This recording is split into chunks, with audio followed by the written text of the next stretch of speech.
Kusum from recovered millet. మనం ఈరోజు వరంగల్ హన్మకొండ జిల్లాలో జరుగుతున్న నేచురల్ మరియు సేంద్రియ రైతుల ఉత్పత్తుల సంతలో ఉన్నాము. ఇక్కడ దాదాపుగా ఒక 30 స్టాల్స్ వరకు ఉన్నాయి. రైతులతో పండించినవి, నేచురల్గా ఉన్నవి, దాదాపుగా ఒక 30 రకాలు మహిళలు కూడా తయారు చేసిన ఐటమ్స్ కూడా మనకు మిల్లెట్స్తో తయారు చేసిన ఐటమ్స్ ఉన్నాయి. అట్ ద సేమ్ టైం ఒక స్టాల్కి వచ్చాము, ఒక మిల్లెట్ షాప్కి వచ్చాము. ఆ మేడం వాళ్ళు అసలు ఇది ఎందుకు పెట్టారు, ఇక్కడ వాళ్ళ ఒపీనియన్ ఏంటిది అనేది ఆ మేడం ద్వారా తెలుసుకుందాం. మేడం, మీ పేరు చెప్పండి. హాయ్ మేడం, నా పేరు శ్రవంతి. మాది ఇక్కడే జగదాంబ రైస్ స్టోర్. అందులోనే మిల్లెట్స్ కూడా పెట్టాము. మా వారు రాజు, మా పాప. మేము 10 years నుంచి రైస్ సేల్ చేస్తున్నాము. సో దాంతోపాటు millet rice, organic rice, red rice, అన్ని వెరైటీస్, ఆల్ వెరైటీస్ రైస్ ఉంటుంది.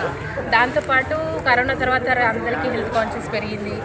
ఆరోగ్యం ఇస్తే బాగుంటుంది అని చెప్పేసి అన్ని మిల్లెట్స్ ఒక దగ్గర అని కాకుండా ఎక్కడ సేంద్రియంగా పండిస్తున్నారు, ఏ క్వాలిటీ బాగుంది అని చెప్పేసి అన్ని రకాలు, ఎక్కువగా పిల్లల కోసము మల్టీగ్రెయిన్ పాస్తా మిల్లెట్స్ తోటి, ఈ నూడిల్స్ కూడా కొర్ర నూడిల్స్, సేమియా కూడా మల్టీగ్రెయిన్, నార్మల్ మైదా లేకుండా, షుగర్ లేకుండా, ఎక్కువ మాల్ట్ కూడా పిల్లలకి చాలా బాగుంటుంది. 29 వెరైటీస్. మామూలుగా వెయిట్ లాస్ కోసం ప్రిఫర్ చేసే వాళ్ళు కూడా ఇది ఇవ్వచ్చు. ఇది ఎలా సేమ్ ఓరియంటెడ్గా కొన్ని చెయ్యాలి అనేది మా వారి థాట్. బాగా ఎటువంటి లాభాపేక్ష లేకుండా ఎంతో కొంత వచ్చిన దాంట్లో మీరు ప్రజలకు ఆరోగ్యం ఇవ్వాలి అన్నట్టుగా ఈ రవ్వలు కూడా అన్నీ మల్టీగ్రెయిన్, రాగి పిండితోటి. ఈ మిల్లెట్స్ పెట్టడం వల్ల మీరు ఏమనుకుంటున్నారు? ఏం లేదు, అందరికీ ఈ హెల్త్ కాన్షియస్ మీద అవేర్నెస్ తేవాలి అని ఇలాంటి సంతలో పెట్టిన వాళ్ళని కూడా ఎంకరేజ్ చేయాలి. ఇలా పెడుతూ ఉంటే కూడా వాళ్ళందరూ వచ్చి తీసుకోవడానికి ఇంట్రెస్ట్ చూపిస్తారు కదా. మన వెరైటీస్ ఉన్నాయనేది తెలియదు కాబట్టి తెలియదు, అందరికీ వెరైటీస్ అనేది ఎక్కువగా తెలియట్లేదు.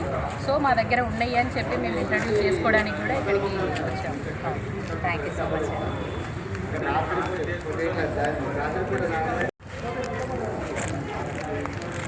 ఓకే, ఇప్పుడు మీ అమ్మ చెప్పింది మిల్లెట్స్ వల్ల ఉపయోగాలు ఏంటి, వాటి తీసుకోవాలి, ఎలా తినాలి అనేది మేము ఎందుకు చేస్తున్నాం.